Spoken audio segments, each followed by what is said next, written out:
Bwana Yesu asifiwe. Tunamshukuru Mungu tena ametuamsha salama Jumatano ya leo kwa neema ya Mungu, na nikukaribisha kipindi chetu cha Pambazuko la siku na Mungu, na naomba tuombe. Baba uliye mwema, mfalme wa utukufu na Bwana wa mabwana, tunakushukuru kwa ajili ya neema na fadhili zako. Umetuamsha salama tena Jumatano ya leo kwa utukufu wa jina lako. Tunakuja mbele zako Bwana, tunasema asante kwa ajili ya mapambano na kututetea na kutupigania katika makesha ya usiku. Na sasa Mungu le hai, tunajiweka wakfu kwa ajili ya kipindi cha Pambazuko hata siku na Bwana. Kabla hatujaanza kazi zetu, tuanze na wewe kwa Kristo Bwana wetu. Amen. Asante ndugu yangu na tufuatilie kipindi hiki cha Pambazuko siku na Mungu. Leo ni siku ya Jumatano, na mimi naomba nikukaribishe sana kwenye kipindi hiki cha asubuhi, na unaweza pia ukamwambia na mtu mwingine kwamba tuko hewani. La neno ambalo natamani tulitazame leo Jumatano linatoka kwenye kitabu cha Ayubu. Ayubu sura ya 4. Ayubu sura ya 4. Tuangalie ule mstari au ile aya ya 7 na aya 8. Nasema hivi: kumbuka tafadhali, ni nani aliyeangamia akiwa hana hatia? Au hao waelekevu walikataliwa mbali wapi? Kama mimi nilivyoona, hao walimao maovu na kupanda madhara huvuna yayo hayo. Bwana Yesu asifiwe. Leo nimetamani tuangalie jambo hili kwa utulivu sana. Tunao watu ambao wanapita kwenye changamoto mbalimbali za kimaisha. Tunao kwenye familia zetu, makanisani, kwenye jumuiya, makazini, kwenye hali ya maisha yetu. Tunao watu ambao wanapitia changamoto mbalimbali za kimaisha, ama magonjwa, ama kesi mbalimbali, ama shutuma. Wanapita kwenye changamoto fulani ngumu. Na kwa kweli wanapopita kwenye hali za namna hiyo, na pengine ni Wakristo wazuri, ni Wakristo wameokoka, wanampenda Mungu, lakini wanapita kwenye shida fulani, ama ndoa zao, ama watoto wao, ama uchumi wao. Wanapita kwenye hali fulani ngumu, na watu ambao wanawatazama, watu ambao wanawazunguka, wanapoangalia mapito yao, wanaanza kuwatafasiri kama ni watu waliotenda dhambi kupitiliza.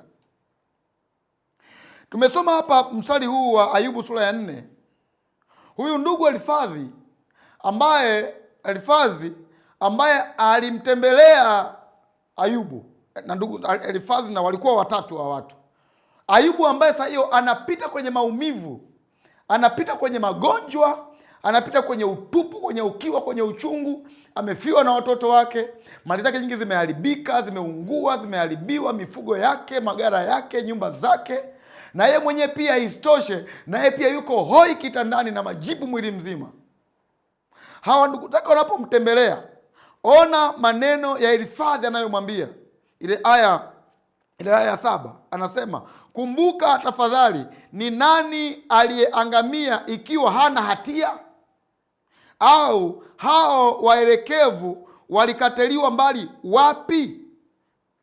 Manake nini? Anasema wewe Ayubu, haya unayoyapitia ni kwa sababu wewe una hatia kwa Mungu. Wewe umefanya dhambi kwa Mungu, na ndio wewe unayapitia haya mambo. Anasema niambie, ni wapi ambapo kuna mtu ambaye alipata majanga akiwa hana hatia? Manake ni nini? Manake wewe Ayubu una hatia, umefanya dhambi. Angalia aya 7 anaposema kwamba kama mimi nilivyoona, hao walimao maovu na kupanda madhara huvuna yayo hayo. Manake anamaanisha ya kwamba wewe Ayubu unaoyavuna ni matokeo ya uovu ulioupanda. Mambo ya hatari sana. Mtu ambaye anapita kwenye ukiwa, kwenye utupu, kwenye maumivu, kwenye uchungu, kwenye kila aina ya hali ya mahangaiko. Mtu ambaye amepita kwenye ugonjwa, kwenye udhaifu, amepoteza watoto, mali zake, mifugo yake, heshima yake, afya yake, lakini bado mtu anayekwenda kuongea naye anakwenda kumshutumu kana kwamba amefanya dhambi kubwa mbele zangu, na ndio maana anayoyapata ni malipo ya dhambi ambazo amezifanya. Ukisoma ile aya ya 8, aya ya 8 kuanzia ile aya ya 3, sura ya 8 kuanzia aya 3, anasema, je, Mungu hupotosha hukumu, au huyo Mwenyezi hupotosha yaliyo ya haki? Aya 4, kwamba watoto wako wamemfanyia dhambi, naye amewatia mikononi mwa kosa lao. Manake hata kifo cha watoto wake ni kwa sababu watoto wake wamefanya dhambi kwa Mungu. Ona maneno ya namna hii. Na huyu hapa ni mtu wa pili ambaye yeye anaitwa Bildadi. Marafiki zake kabisa hawa Ayubu, walipomtembelea kila mmoja alikuwa anamshutumu Ayubu kwamba umefanya dhambi, watoto wako wamefanya dhambi, haya unayoyapita kwa sababu umefanya dhambi. Na Ayubu anajaribu kujitetea kwamba hapana, mimi sijafanya. Anamwambia hapana, tusema wewe ni wapi mahali pote ambapo kuna mtu alihukumiwa kama hajafanya uovu, tuambie. Ninaongea na mtu asubuhi ya leo ya kwamba ama ni wewe ama ndugu yako ama jirani yako, ama wewe unamzania mtu wa namna hiyo, mtu ambaye anapita kwenye maumivu magumu, anapita kwenye maumivu, kwenye machungu magumu, anapita kwenye taabu, lakini tafasiri ya watu nje tunamtafsiri kwamba amefanya dhambi, ndio maana hayo yanampata. Wako watu leo wana makesi mahakamani, makesi ya ajabu. Wako watu leo ni wagonjwa mahututi, wanapimwa hiki hakionekani, hiki hakionekani, ama wana magonjwa ambayo yanajulikana kisayansi,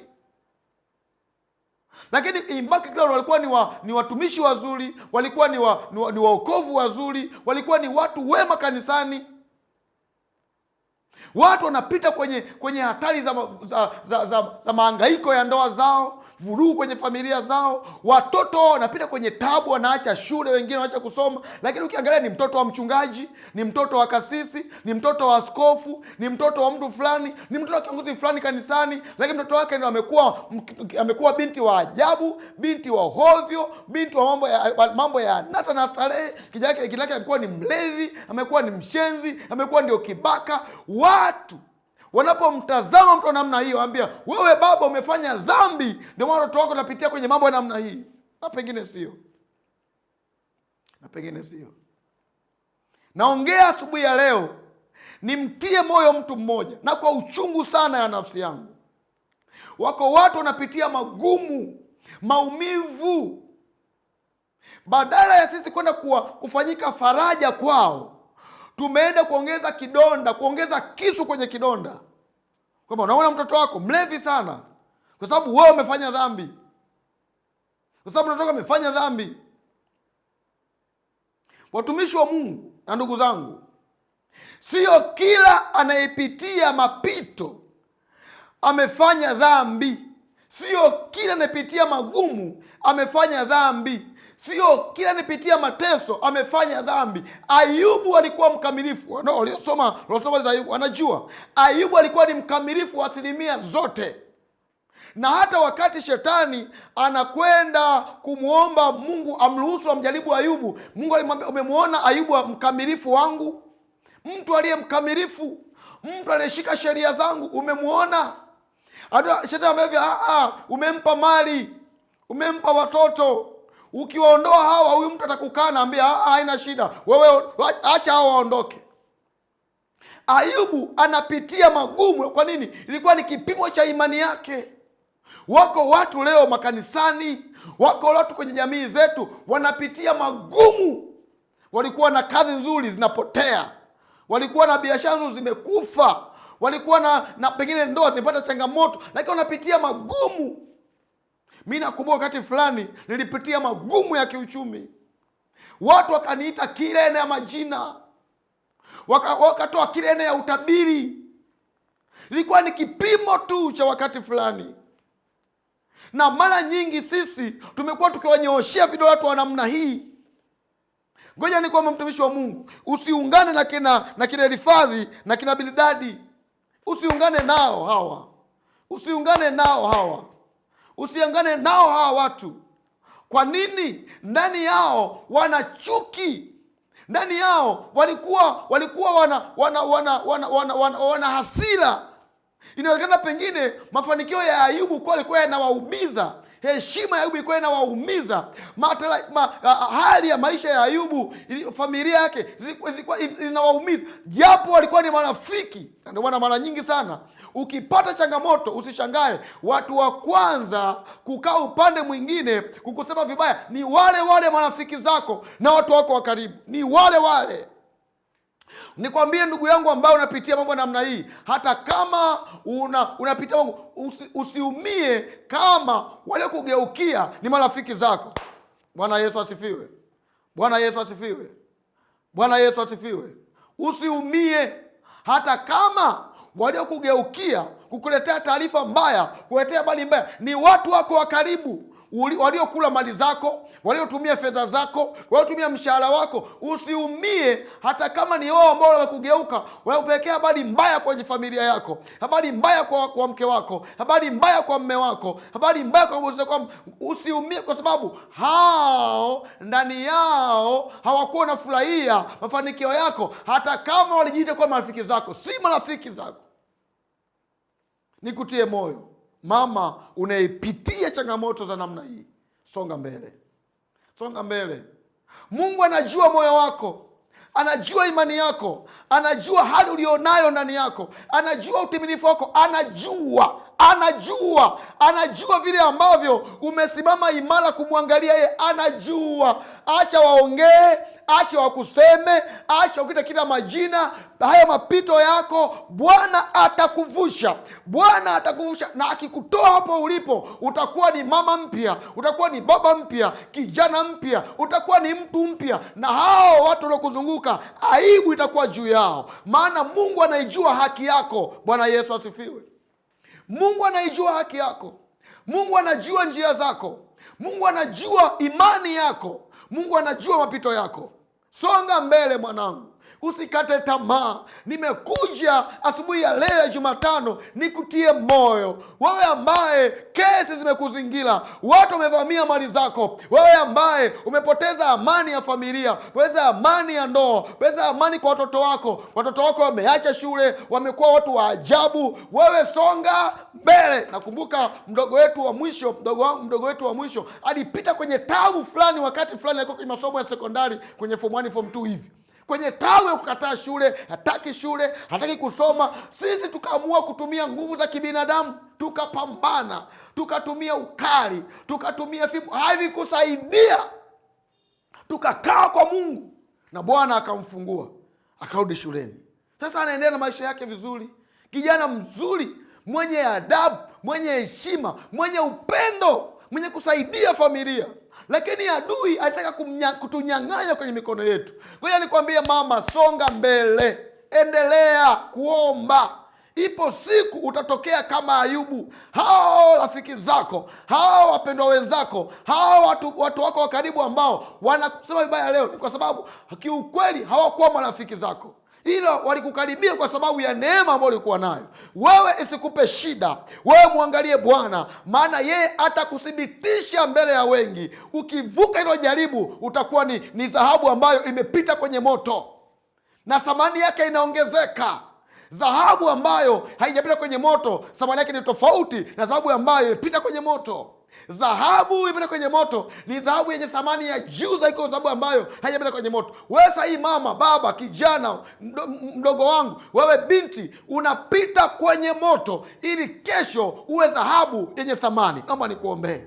Sema, Mungu Baba, nakuja mbele zako. Naomba tuombe hapa, pengine ni wewe ama ndugu yako ama rafiki yako ama jirani yako anapita kwenye hali hii, ama ni wewe mwenyewe. Sema, Mungu Baba, ninakuja mbele zako. Ninaomba rehema, ninaomba toba kwa ajili ya maisha yangu na njia zangu. Mungu wangu, tazama vile ambavyo mapito yangu yamekuwa gazeti, yamekuwa ndio habari, yamekuwa ndio story kwenye mazingira yangu, pale kanisani, pale kwenye jumuiya, pale kazini, kwenye biashara, kwa ndugu zangu. Mungu, angalia mapito yangu yamekuwa ndiyo habari za watu kusimuliana, watu kuambiana. Mungu, tazama vile ambavyo watu hunijia wakijifanya kama wananihurumia, lakini kiukweli kabisa wananicheka, wananing'ong'a. Baba wa milele, mfalme wa wafalme, ninakuja mbele zako asubuhi ya leo na kukabidhi wewe nafsi yangu, maana wanijua, wajua mwenendo wangu, waijua imani yangu, waujua ukamilifu wangu. Baba yangu na Mungu wangu, ninakusihi Bwana, unisaidie, ni kutoka mahali hapa, ugonjwa huu, tatizo hili, shida hii, familia yangu, nibebe Bwana kwa neema yako. Nisaidie Yesu, kumbuka njia zangu, kumbuka sadaka zangu, kumbuka muda wangu ambao niliutoa kwako Bwana. Mungu, kumbuka wakati nilipokuwa mzima, nilipokuwa na fedha, nilipokuwa na kazi, nilipokuwa na biashara, namna ambavyo nilikuwa mwaminifu kwako kwenye fungu la 10, sadaka za mbalimbali, kutunza watumishi wako, kuhudumia kanisa lako. Baba, kumbuka watoto wangu, kumbuka familia yangu, nyakati ambapo tulipokuwa pamoja, namna ambavyo tulifurahia kuabudu pamoja. Bwana, rejesha familia yangu iliyopotea, rejesha watoto wangu walioenda mbali, rejesha ndoa yangu iliyoharibika, rejesha maisha yangu Bwana, rejesha uchumi wangu Bwana, rejesha haki yangu Bwana. Hizo kesi ambazo zimeibuka kwenye maisha yangu, sina mtetezi, sina hakimu, sina wakili, ila ni wewe peke yako. Ninaomba leo siku ya Jumatano, nisaidie Bwana, nifungulie mlango mpya. Mungu, angalia vinywa vya marafiki zangu, watu wangu wa karibu niliowategemea wanisaidie, wameniacha. Wale ambao nitegemea kwamba wanitie moyo, waniombee, wamegeuza habari yangu kuwa ndio stori kwenye vikao vyao, kuwa ndio stori kwenye vikundi vyao. Baba, na kuangalia wewe peke yako, nipe moyo mpya, niumbie moyo mpya. Nisaidie Bwana, nisifie hapa, nisaidie Bwana, nisipotee hapa, maana mimi ni dhahabu iliyoingizwa motoni. Kesho yangu ya heshima haiko mbali, kesho yangu ya uzima haiko mbali, kesho yenye afya njema, kesho yenye baraka, kesho yenye cheo kazini, kesho yenye mtaji mkubwa, kesho yenye heshima kubwa, kesho yenye ndoa nzuri, kesho yenye maisha mazuri, kesho yenye utumishi wa juu haiko mbali. Katika jina la Yesu Kristo ninaomba neema yako Bwana. Usiniache jangwani, usiniache kwenye mateso, usiniache kwenye kiu Baba, usiniache na vidonda hivi na maumivu haya Bwana. Niinulie Bwana, niinulie neema yako, nisaidie Jehova, nisifie hapa. Ongeza imani yangu, nipe Bwana moyo wa kukungoja wewe, nisizimie moyo, nisikate tamaa. Baba wa rehema nyingi, mfalme wa wafalme, ndarabosatarabosiki rindiribosandaraboska rikiribosakarabobosandarabosiki rindiribosakarapoposakapa. Mwini huyo mama, mwini huyo baba, mwini huyo kijana, angalia Bwana, yuko mahabusu ni muda mrefu, ana kesi ya kusingiziwa. Msaidie hapo hospitalini, ndugu amemkimbia, ndugu amemwacha, hana msaada. Lindarabosa tarabosi kiri kikira kabo.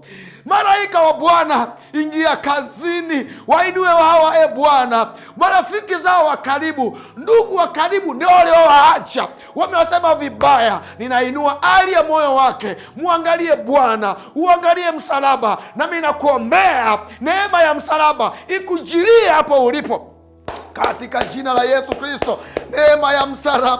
Neema ya msalaba ikukute kwenye kitanda, ikukute hapo mahabusu, ikukute hapo jela, ikukute hapo ulipo, ikukute hapo njia panda, ikukute hapo kazini, ikukute kwenye biashara, ikukute hapo nyumbani. Neema ya msalaba.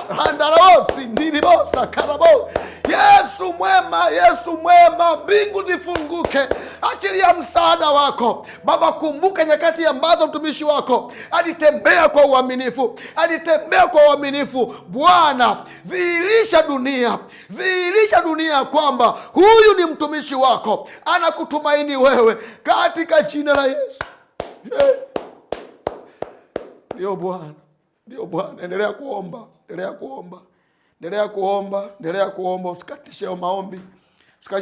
Nasikia kuna kitu Mungu anafanya kwa ajili ya mtu mmoja hapa. Kuna mtu ameumwa muda mrefu kitandani, amelala flat, anageuzwa tu. Leo Mungu anakugusa, anakutoa hapo kwenye hiyo aibu. Mungu amekukumbuka alfajiri ya leo, amekukumbuka. Kuna mtu yuko mahabusu muda mrefu, kesi yake isikilizwe. Huko uliko, wewe unasikia ama usikii, Bwana anakugusa na kutoa huko, unapata majibu ya kwako. Mungu akubariki. Endelea kuomba tunapokatisha maombi, endelea kuomba kwa ajili ya utukufu wa Mungu. Mungu akubariki. Uwe na Jumatano yenye baraka, uwe siku yenye amani, kwa kuwa Bwana yuko pamoja na sisi. Mimi nimekuletea maombi haya, naitwa Father Herman Bernard Madare, kasisi msaidizi wa Kanisa Bartolomayo hapa Ubungo. Mungu akupe siku yenye baraka na amani. Shalom.